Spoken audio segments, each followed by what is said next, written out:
You guys, we have got to talk about this Gabi DeMartino engagement drama because she recently announced that she is engaged and it has shocked some people. Some people are surprised. They're also bringing up her ex. It's turned into this whole big drama. Some fans are defending her. We're going to get into everything that has been said. We're also going to be talking about John Stamos defending Lori Loughlin when sitting down with Josh Peck. Kristen Bell sort of getting canceled after an Instagram post for her anniversary with Dax Shepard, how people are feeling about the new Victorious spinoff, and Brittany Broski coming out with an album. There's a lot we have to get into.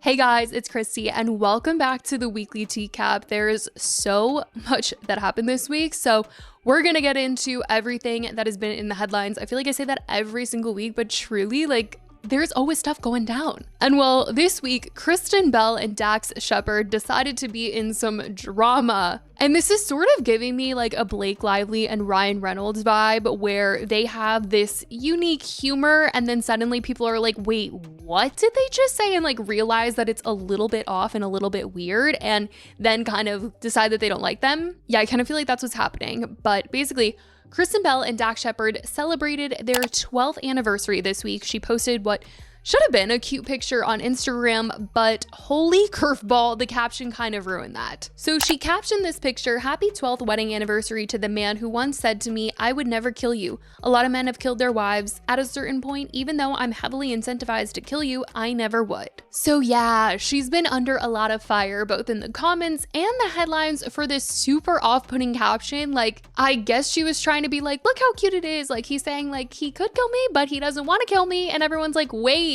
that's not cute at all. That's actually really dark. And it's just not hitting the way that, you thought it was gonna hit. Some people also pointed out that October is DV Awareness Month, and it's not exactly tasteful to make a joke about something horrible that actually does happen to a lot of women around the world as a way of celebrating your marriage. People said crazy thing to joke about, honestly. Sincerely, someone who thankfully survived. And it might be funny to the two of them, but really, not something to share. I mean, I personally would be traumatized if Dateline was commenting on my freaking anniversary post. Commenting screenshotted. The post is still up on her page, that the comments have now been limited, and some people got into the comment section before she did that though, and they did not take what she said lightly at all, saying, Kristen, girl, come on. This is insane that this post is still up. Not funny at all. What kind of man says that to his wife? Oh wait, I know exactly what kind. Get out now, Kristen. And the timing isn't the best with the second season of her Netflix show coming out this week and this kind of being top of mind for some people. Like I said, it just oddly reminded me of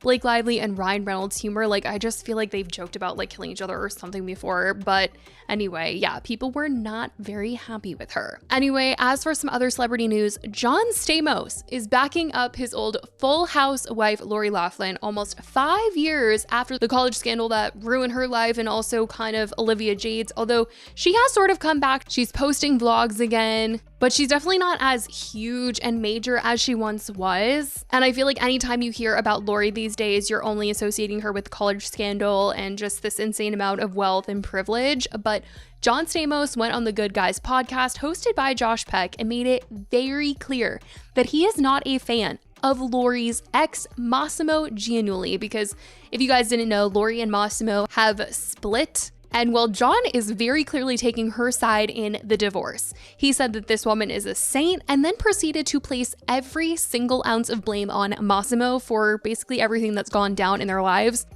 You can see through people after a few years. Like, this woman's a saint. Like, she has never, it's just hard to see her going through. I'm just heartbroken for her right now. I've really tried to be there for her during this time. And also with the college scandal. I mean, I'm not going to debate whether she had much to do with it or not. I know she didn't. I mean, he dragged her through that. Maybe she saw something, I don't know. Then I think right around that time, they busted in and got Massimo out of their guns and stuff.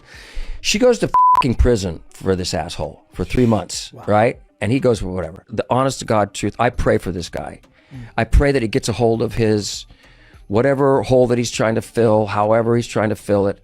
I pray that he realizes that what he had was everything that anyone could ever hope for, and that he gets some help. I think this guy needs help. He was putting all the blame on that on Massimo, calling him a terrible narcissist and then dragging her into the whole college scandal. Now, both Lori and Massimo both pled guilty in 2022 to the whole college scandal, and Lori went to prison for 2 months. But like I said, John, he was not happy. He was upset for Lori, okay? Felt like she didn't have anything to do with it. It was all him. And in talking about Lori and Massimo, Ben, who is Josh's co-host, said to John that allegedly Massimo cheated on Lori, and John replied, "I'm taking the fifth on that," refusing to answer the question. And I mean, it certainly sounds like he knows something, and I feel like when you kind of take the fifth on a question like that, you kind of end up answering it, but I don't know. This he's supposedly not a very good guy. Like, I think he cheated on her.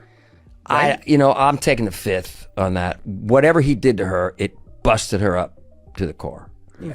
And she put up with a lot over the years of this guy. I just felt like it was so crazy for him to be talking about this as much as he was. Like, he could have easily talked about Lori having been in the college scandal and just saying like, that was a really crazy time. I feel really bad that she had to go through that if he wanted to like be on her side. But to just rip into Massimo and kind of like air out some of the stuff that's gone on behind the scenes and his clear feelings about it was a little unexpected. But speaking of unexpected things, Brittany Broski recently kind of dropped a hint that she is going to be putting out an album. She was on the podcast House of Mayor, and she announced that she will be releasing her debut album sometime. She just said that it's on the way. I think that I needed to get something out that kind of established the baseline for that, and an album's on the way. So is it really?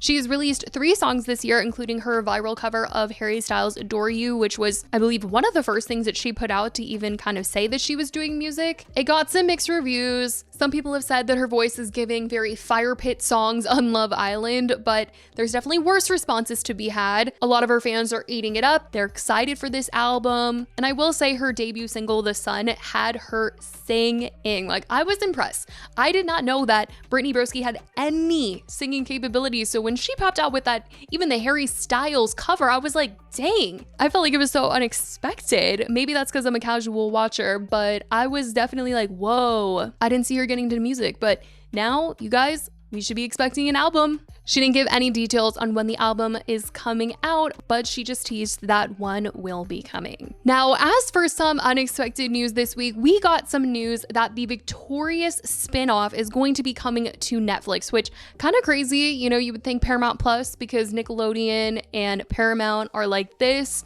but this show is going to be on Netflix. It is going to be a 26 episode spin-off called Hollywood Arts, which was the school that all of the kids attended in the show Victorious. I will say I was pretty excited when I heard that it was going to be 26 episodes because I want these studios to know that we want these seasons with a ton of episodes back. Like, do you guys remember like Vampire Diaries, One Tree Hill, Gossip Girl? These shows had 20 episodes per freaking season, okay? And now these shows have 10 episodes. Some of them have less than 10 episodes a season. Like, I don't like that. I want to sit there and I want to be able to binge it. And I will say, you guys, in going to events and things like that, I have heard through the grapevine that a lot of people in the industry are really upset with the fact that these studios are making these short episode seasons because they're not getting as much work. Like, obviously, if they're doing a 20 plus episode season, that is going to be a lot more work for them. And we as the viewers, I mean, a majority of people that I talk to, I feel like they want these long seasons back. And can they all drop at once? Because like this whole like once a week thing, I do not like it. I miss being able to binge shows. I feel like that was the difference of shows that aired on TV and then shows that aired on a streaming platform, was that you got to have the whole season all together all at once that you could binge. But now I feel like, you know, the streamers are just becoming another version of cable, and one day they're all going to get together and they're going to be like, you know what? You can have Hulu, Disney Plus, you can have Peacock, you can have Paramount, all for the price of $150. And everyone's going to look at them and be like, so cable. It just feels like we're going to end up in the same exact place that we started at. The reason why we wanted the streamers, because it was cheaper, and now it's like so expensive. I could go on a rant about it for days, but anyway, back to the Victorious spinoff, okay? The star of this show is going to be Trina, which is Daniela Monet. She is basically returning back to Hollywood Arts as a substitute teacher. This is all we know of right now. I don't know if any other characters that have been officially confirmed to be on this spin-off. A lot of people are talking online that they do not want to see this show with just one person returning. They love Janela Monáe. They're very excited to have this Trina spin-off, but they want the rest of the cast to join as well. I don't think we're about to get Ariana, but people would absolutely love a guest appearance from her. They definitely want Victoria Justice to be a part of this. So I guess we will just have to see how this ends up going. But there's just been a lot of conversations had online about all of this. Variety reported this week, the official logline states struggling actress Trina Vega returns to her former high school, Hollywood Arts, as an unqualified substitute teacher, quickly finding herself both clashing with and unexpectedly inspiring a new generation of ambitious and talented students as they learn to find their true path at Hollywood's most elite performing arts school. So I want to know if you guys will be tuning in, if you guys watched Victorious back in the day, how you're feeling about Hollywood Arts. Let me know your thoughts on all of this. Now, let's get into what is going on with Gabi DeMartino, because I stumbled upon this on my TikTok For You page and I opened the comment section and it was crazy. Like, people had so much to say. People were bringing up her ex. I was like, whoa, like she announced her engagement and it was like this whole storm. So Gabi DeMartino, if you don't know, she has been dating Johnny. They've been in each other's lives for a very long time. We're going to get into their whole timeline, their whole story, but they are engaged now. And it has sparked this whole big conversation of what's going on, her past, everything. Even though she shared their relationship, she hasn't been as public about it as she was with her last relationship with Colin. That was a extremely public relationship. They vlogged all the time. She shared so much about their lives. And they had started dating in 2015. I mean, when they were dating, she shared that they moved in together. They did all these holiday vlogs. They dressed up like it was so major to her content. They got engaged in 2020 and fans believed that they were endgame. However, in 2022, they called off their engagement and fans were shocked. She emphasized that there was no bad blood, just a mutual understanding that they wanted different things. And the breakup was emotional and fans who had followed them for years were just shocked and saddened. Now, that same year, in 2022, is when she reconnected with Johnny. They knew each other as kids and they were close friends, but he moved away, so they kind of lost touch for a bit, but they ended up reconnecting in 2022 and they just hit it off. Now, the thing is, a lot of her fans were under the impression that Johnny was gay, so when she posted a romantic photo of her and Johnny, everyone was very thrown off. They were very confused. This was a post that she did last December where she said, "Who would have thought we would be celebrating our third Christmas as a couple?" And she tagged him. And people were just, like I said, they were confused because they thought that he was gay. And she ended up having to go online to address their relationship. So yesterday I decided to post a very public photo with my partner. It's like super cute and Christmassy. And then I saw comments like this: "I'm much more private in this relationship than I've been in others because there's so many questions when people look at us." And then I realized I'm part of the problem, so I'm going to talk about it. First of all, very self-explanatory. Love is love. My partner and I are very straight passing, which unfortunately means that we have reaped the benefits of the traditional couple just by the way we look. But then when the gay is noticed, there is so much doubt surrounding our relationship and how could it be? We've received some of the most doubt from people within the community. Love is love and people can't control who they fall for. It's a whole story how we started. When we first got together, people we knew were just like, there's no way. How? Honestly, even ourselves were questioning because we also didn't know what was going on while it was all happening. So all in all, I did fall for my gay friend. Questioning around the relationship made me shy away from just even talking about it. I even lost some friends over it. I just feel so many people want black or white and there's gray. It's always, this must be fake. Honestly, people thinking either I'm really stupid or he's using me. The world needs more acceptance for gray. Fluid does exist and it's okay. Since this, I mean, she's been very open about their beginnings, their relationship. She's posted me when I kissed my gay BFF and now we are 3 years strong. The moment you finally kiss your gay BFF and it turns into a relationship. I mean, she does these TikToks all the time about how he's gay and they ended up being a couple, getting engaged. And it wasn't like this crazy big announcement like last time where she did this big post or anything. People were commenting on her post. They were like, wait, did you get engaged? So she did address in a video on YouTube that they are engaged and she talked about why she's keeping it a little bit more private than last time. Last but not least, before I edit this and upload this, I do want to let you guys know that Johnny and I are in the next chapter of our lives. This is an Art Deco 100-year-old diamond, truly old money ring that is just gonna look so lovely forever and can pass down. It's not lab created, nothing against that, but Johnny always told me, like, if I'm gonna have my forever ring, it has to be a diamond. I became so infatuated with how it sparkles. This sounds so crazy. I no longer like wanted things on my wrist that weren't equivalent to that type of shine. I literally went and replaced my Evil Eye bracelet with a diamond Evil Eye cuff, black diamond and diamond right here. So the eye is black diamond. I don't want to just quickly gloss over this. I feel like my life is definitely at a place where this feels really right, and because of that, I don't want to monetize my life or business with this. And I hope you guys understand. I've been getting so many questions from people being like, when's the big wedding, da da da da da, what type of dress? And I've even had like some relatives like just be so kind of cold about not it being in a traditional setup. We are writing our own story, and I feel so blessed that you guys, like, I get to carry the camera around and kind of just document and show you guys like every chapter of my life. I have felt a level of peace. I've allowed myself to feel this level of peace without sabotaging, and for that I'm very proud of myself. I look at this ring and this next chapter that we're in as a true achievement, not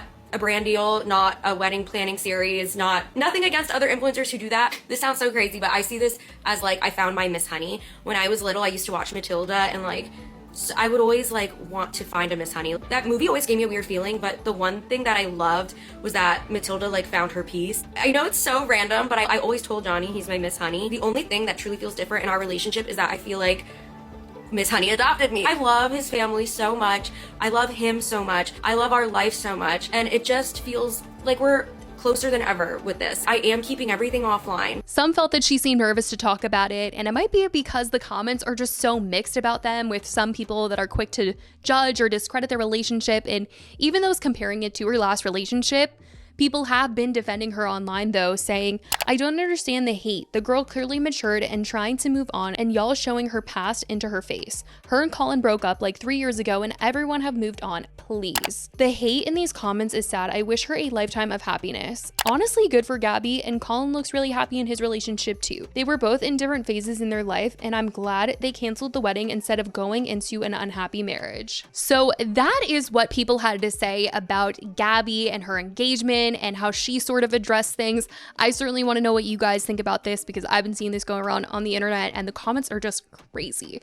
But I also want to know what you guys think about everything else we talked about today, from John Stamos defending Lori Loughlin to Kristen Bell in her Instagram caption to the Victorious spinoff and Brittany Broski coming out with new music. Let me know what you guys think. I love you guys so much, and I will talk to you in the next video. Bye guys.